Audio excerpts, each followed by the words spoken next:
In the early 2000s, gaming was going through something of a renaissance. Powerful new consoles were able to push the boundaries in new and exciting ways, and making video games a more cinematic experience was the order of the day. With publishers seeking to make games feel like a blockbuster experience, who could be a better poster child than crossover Hong Kong action star Jet Li, who had recently starred in such hits as Cradle to the Grave and the critically acclaimed Hero. Welcome to Beat 'em Up City. The sixth console generation saw the rise of cinematic games. The higher resolution and large storage capacity of DVD-ROM media allowed for more expansive multimedia than ever before. Control and 3D games had finally begun to come into its own with the two-stick controller model, and it was only a matter of time before a playable action game would be released, and Sony Computer Entertainment enlisted one of their in-house developers to create just that, a beat-em-up starring Jet Li with a unique control scheme and lots of cinematic action. For those unfamiliar with Jet Li, he's an international film star who began his career with Fist of Legend, a 1994 remake of Bruce Lee's Fist of Fury, also known as the Chinese Connection. Jet Li learned martial arts as part of the Beijing Wushu team, a group that was founded to compete in the National Games of China. Wushu is a martial arts system that was created by the Chinese government in 1946.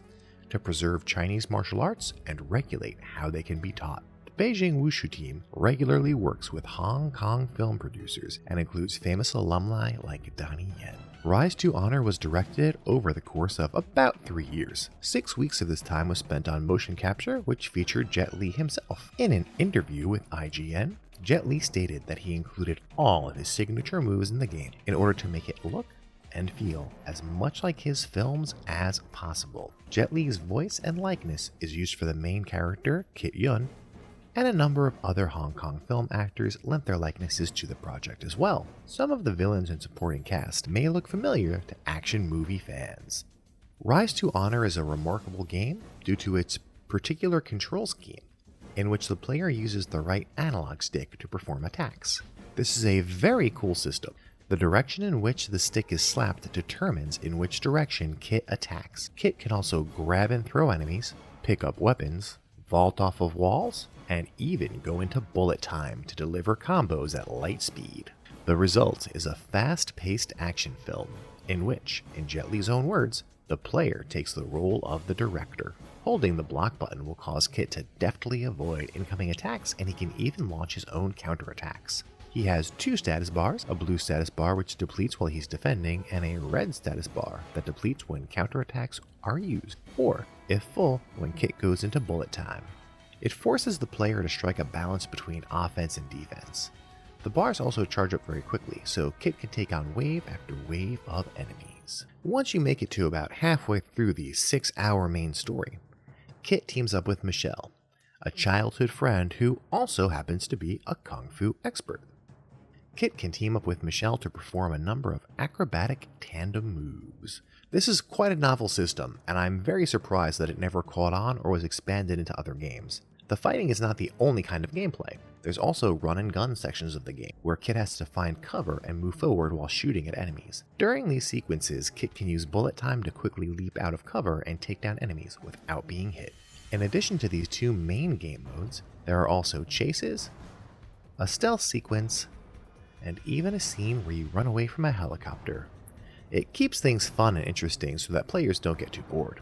There are some definite cons to this experience, which very likely explain why the game is overlooked even today. As much fun as fighting with the analog stick can be, there is a learning curve that has to be overcome, and I found myself frequently moving the right stick to move the camera, forgetting that the camera cannot be moved by the player. Instead, I would just strike out at thin air, like an idiot. Boss fights are unreasonably long and tedious, usually requiring some trick to be executed over and over again.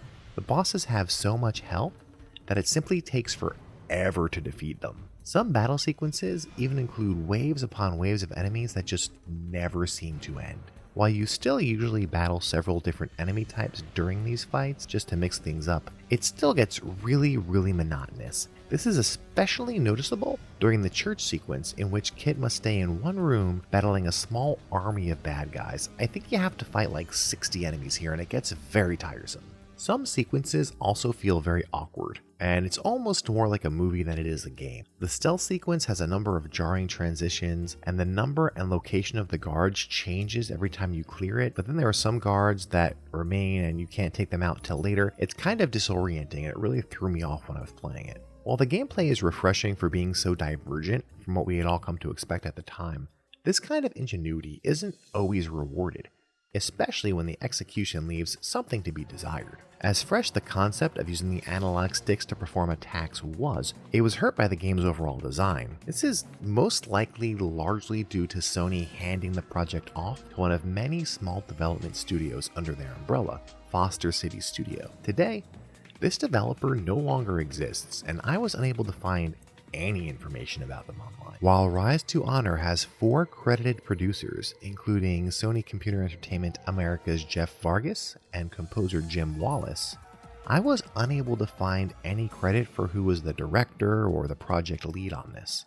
This makes me suspect that there wasn't a focused effort to provide the team with direction, but this is just speculation. It also seems like the game was not really promoted very heavily, which is a surprise considering that it was attached to a big movie star. Surprisingly little press can be found regarding the game, which is bizarre considering what a massive undertaking this really was. It feels very much like Sony Computer Entertainment America just handed this off to Foster City and walked away from the project. The game's rather lukewarm reception may also have to do with the way it was produced as a movie as much as it was a video game. While it fully encapsulated the crossover effort that was happening between games and movies at the time, it may have been just a little bit too much movie and just not quite enough game. It included fight choreography by Corey Ewan, with whom Jet Li had worked many times, and it feels a lot like you're just watching a movie that you sometimes can play.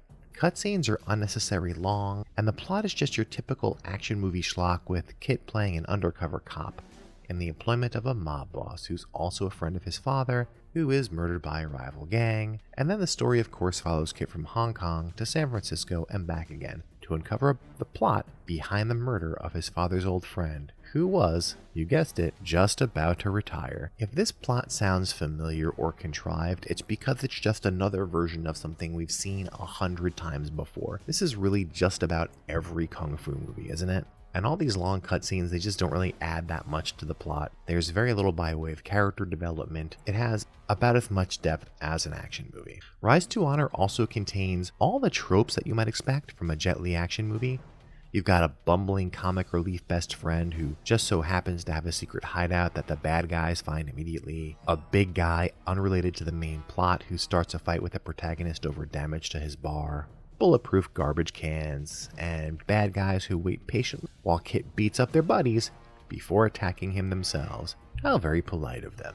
Despite the game's shortcomings, there are some features that deserve an honorable mention. The game has both Cantonese and English dialogue, which gives it an air of authenticity to its Hollywood and Hong Kong roots. The change in tone between the two locales is noticeable, as the San Francisco part of the game does feel a lot more like a Hollywood production than a Hong Kong one. On the technical side, Rise to Honor natively supported both widescreen and progressive scan, meaning it was one of the earliest games that was able to take advantage of flat panel TVs, which were considered really high-end at the time. If you tried to purchase a flat panel television in 2004, you were probably going to buy a plasma TV for around $5,000. So it was pretty cool.